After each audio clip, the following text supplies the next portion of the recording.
तो ये परमात्मा चारों युगों में आते हैं और चारों युगों में यही अमृत ज्ञान अपनी सच्चिदानंद घन की वाणी अर्थात सूक्ष्म वेद, पांचवा वेद प्रचार करते हैं। कैसे करते हैं?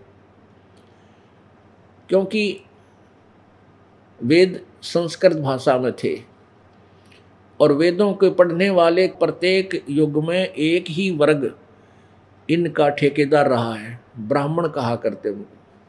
और परमात्मा आते थे प्रत्येक युग में जनसाधारण के लिए एक सिंपल लैंग्वेज में, उस समय की चल रही उसी लोकल वाणी में वही पूर्ण ज्ञान वेदों का और पुराणों का अलग से लिपिबद्ध करवा के जाया करते थे।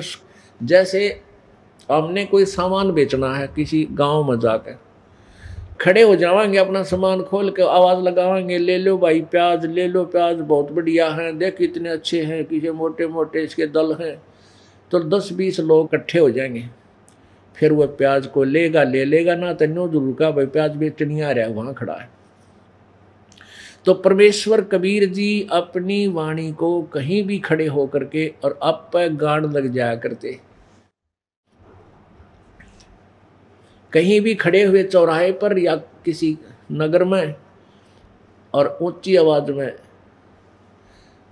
आवाज लगाते थे। क्या कहते थे? राम नाम रटते रहो, राम नाम रटते रहो, जब तक घट में प्राण, कब हो तो दीन दयाल के बनक पड़ेगी कान। कबीर लूट सको तो लूटियो, राम नाम की लूटे, पीछे फिर पछताओगे, प्राण जाएंगे छूट। अब अपनी इस लोकोक्तियों के माध्यम से, कविताओं के माध्यम से, शब्दों के माध्यम से परमात्मा ऐसे अपनी अपनी महिमा आप पर गाया करते। परमात्मा की आवाज़ को सुनकर इस अमृतवाणी में, परमात्मा की अमृतवाणी में विशेष कसक है। आत्मा एकदम फड़क कर देखती है या उसको खींचती है आत्मा को परमात्मा की वाणी। तो वहाँ 20-30-50-100 आदमी जो तमाशा देखनी है वो इकट्ठे हो जाते हैं। फिर परमात्मा घंटे 2-2, 3-3 घंटे सत्संग सुनाते और वो यूँ बैठे रहते, मुंह की तरफ देखते रहते। फिर परमात्मा की महिमा आसपास फैलने लग जाती कि वे बहुत बढ़िया ज्ञान सुनाता है। एक बावड़ा सा आदमी आया करे, आप बोल रहा कितना उखड़ा हो गए। अब और के करे परमात्मा, क्योंकि सारे विद्वान पाक रहे हों, संस्कृत भाषा जाननी है तो मानना नहीं परमात्मा की वाणी ने, और जनसाधारण वैसे नहीं सुने क्योंकि वो नकलियान वो भ्रमित गणे कर रखे। तो परमेश्वर कहीं खड़े होकर के अपनी अपनी उस अमृत वाणी की बौछार करने लगे। तो उस परमेश्वर की वाणी में एक और विशेष खासियत है कि कुछ ऐसे कर्म हैं पाप जो परमात्मा की इस वाणी का श्रवण करने से आपके पाप नष्ट होने लग जाते हैं। 2-4 बार श्रवण करने से आपके बहुत से ऐसे जो पाप हैं वो जो नॉर्मल से होते हैं वो समाप्त हो जाते हैं और फिर रुचि बन जाती है भगवान में आस्था बनने लग जाती है। जैसे तुलसी पिछले पाप से हरि चर्चा ना भावे, जैसे जवर के वेग से भाई भूख बेदा हो जावे। जैसे किसी का बुखार चढ़ गया, किसी को टेम्परेचर हो गया, तो उसको भूख नहीं लगती, और विशेषकर मलेरिया हो जाता, जमा जुलम पाट जाए, बुखार हो जाएगा तो जीभ की तरफ रोटी ना सेब ना मनुखादा लगा नहीं सकते, मुंह का उल्टी आवे, उल्टी गिरने को हो जाती है, इतनी कड़वी लगती है।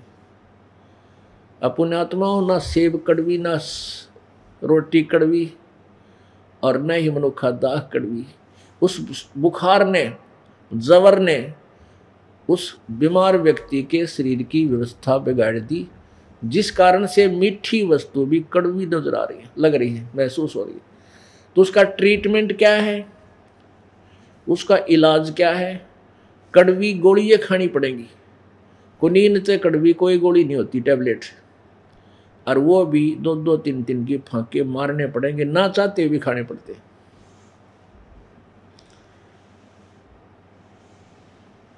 पुण्यात्माओं, कुछ ऐसी टेबलेट हैं जो जिनके ऊपर शुगर कोटिंग होती है।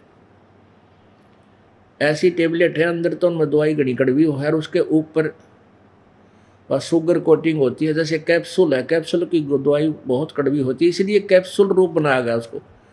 एक ऐसा ऊपर बना दिया उसका कवर सा, जिसके अंदर डाल कर और पानी के अंदर ले ले तो कड़वी ना लगती, वह अंदर जाकर अपना काम करती। तो परमात्मा ने ये शब्दों वाली जो गाना लोकोक्तियों के माध्यम से, तो ये इसलिए लोकोक्तियों के माध्यम से शुरू किया कि ये शुगर कोटेड कर दी थोड़ा सा परमात्मा की दवाई, और इसने आराम से आम आदमी कानों के माध्यम से प्रवेश करवा लेता है, सुन लेता है। तो कहने का भाव यह है कि परमात्मा ने शुगर कोटेड औषधि को, यानी अपनी अमृतवाणी तत्व ज्ञान को केवल कैप्सूलों के माध्यम से देना शुरू कर दिया। ये दोए हैं, कितने प्यारे लागे परमात्मा की वाणी के। फिर शब्द हैं, नहीं तो सीधी बात 4 बातें हैं भाई, भगवान की भक्ति करो, परमात्मा यो है। परिभाषा ये है परमात्मा की, ब्रह्मा विष्णु महेश से इतना लाभ है, इनकी भक्ति से, ब्रह्म की भक्ति से इतना लाभ है, पर ब्रह्म की भक्ति से ये लाभ है, और पूर्ण परमात्मा की भक्ति से ये लाभ है। इनके ये मंत्र हैं, इनके ये मंत्र हैं, इनके ये मंत्र हैं। भाई भक्ति नहीं करोगे तो 84 लाख योनियों में बहुत दुख पाओगे, कुत्ते के देश सुअर बनोगे। ये तो है एक साधारण सी बातें, हम 1 घंटे में सारी कहानी सुना सकते हैं आपको। लेकिन ये क्यों शुरू किया लोकोक्तियों के माध्यम से और शब्दों के माध्यम से? क्योंकि उस समय कोई भी ज्ञान का गाहक नहीं था, ग्राहक नहीं था, क्योंकि उल्टे ज्ञान से रंग रखा था और जनता अशिक्षित थी। तो ज्ञान को अगर इस सिंपल लैंग्वेज में साधारण सी बात हमको बताओ, परमात्मा कबीर जी की कोई नहीं सुना था। तो परमेश्वर ने अपना एक इसका विकल्प ढूंढा, कहीं भी खड़े होकर के वाणी बोलने लग जाते थे, और वो मीठी लग गई थी परमात्मा की वाणी। क्योंकि हमारे अंदर एक कान जो है ना, विषय एक विकार है, जो शब्द यानी सुरीली आवाज़ हमने घनी पसंद है। आपने देखा होगा, जैसे परमात्मा की वाणी बोलते हैं तो सबका समझ में नहीं आती, ये 2 है मैं के लिखा है, पर बट अच्छी लगती है कानों को।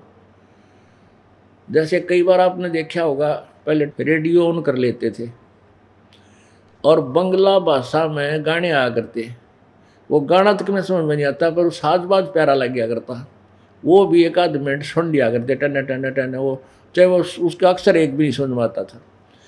और फिल्मी गानों के ही तर्ज पे उनके ऐसे ही गाने हैं। तो ऐसे ही परमात्मा ने चाहा कि ये मैं जो दोहों के माध्यम से, कविताओं के माध्यम से बोल कर सुनाऊंगा, तो ये थोड़ी बहुत देर सुन लेंगे उस बंगला वाले गाने की तरह। तो कहने का भाव ये है कि उससे भी हम उन श्रोताओं के बहुत से पाप नरम हो गए, और फिर उनका बुखार उतर गया वो शुगर कोटेड गोली खाने से, टैबलेट खाने से। जब बुखार उतर गया तो फिर वो रोटी, वही मनुखा दाख स्वादिष्ट लगने लगी। चाहे सूखी रोटी मिल जाए, जब बुखार उतर गया, और बहुत चाव से खा लेता है। तो पुण्यात्माओं, ऐसे ही परमात्मा ने जगह जगह जाकर के अपने आप खड़ा होकर के कहीं कहीं एक तारा लेकर के सुनाने शुरू कर देते थे। तो क्या हुआ कि जो उनकी रेंज में आगे, जिन्होंने सत्संग सुन लिए, परमात्मा के वचन सुने, उनके बुखार उतर गए, कुछ पाप नरम हो गए, फिर उनका चाव चढ़ गया उस परमात्मा की वाणी सुनने का। फिर वो ढूंढने लगे अब कहाँ सत्संग करेंगे महाराज जी। तो फिर वही व्यक्ति 100 कोस जा करके 20-20 मील चल के और सत्संग सुनने लगे। ऐसे प्रत्येक युग में ऐसे आते हैं, और कई लाखों की संख्या में परमात्मा की अनुयायी बन जाते हैं, क्योंकि उनकी वाणी में भी ऐसी शक्ति है कि वो पाप कटते हैं। जैसे हम ये सत्संग परमात्मा की महिमा आपको सुना रहे हैं, ये ज्ञान यज्ञ है, और इस ज्ञान यज्ञ इस अमृत वाणी से भी आपके बहुत से पाप नष्ट होते हैं। और फिर ऐसी रुचि बन जाती है कि आप अब देख रहे हैं, कई तो प्रत्येक सत्संग में आ रहे हैं, महीने में 2-2, 3-3 बार। आपका बुखार उतर गया, आपको ये मनुख अब ये रोटी अच्छी लगन लगी, आप स्वस्थ हो गए,